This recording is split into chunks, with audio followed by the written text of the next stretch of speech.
Rest in peace, the zombie troopers theory, and the timeline theory, and a whole lot of other theories fans have come up with in the past week, because this episode really didn't capitalize on all that intrigue and mystery set up in the last episode. Now, that's not to say that this was a bad episode. In fact, more than half of you voted that it was pretty good or better. As always, there are going to be the polar opposite opinions from every angle, but I wanted to highlight one perspective that makes this arguably the best episode of the season, and another that makes this the worst of the 7. This episode was Star Wars. The cheesiness, the comedy, the battles, the stormtroopers running in their plastic armor, and even the mini Ninja Turtles taking out troopers with their primitive weapons, an obvious callback to the Battle of Endor. There were a lot of moments in this episode that just felt right.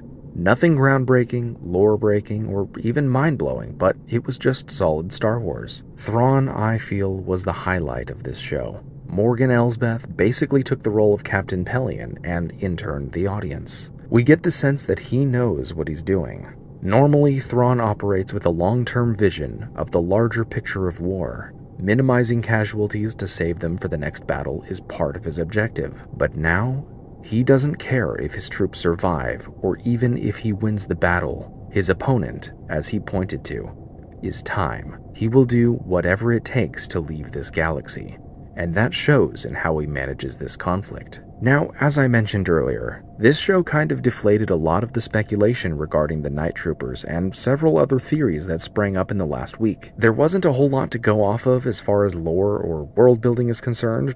I think Baylan is headed off somewhere else to do something far more important than rescuing Thrawn, but I'll touch on that in the next video. We knew Thrawn wanted to leave, we knew they were going to reunite, but all of that build-up about zombie armies and the Night Mother magic seemed to be ignored here, and along with it, a ton of momentum. We will see next episode what the final tone of this show is going to be, and I hope it's awesome. All the pieces are there, they just need to be assembled and presented in the right way.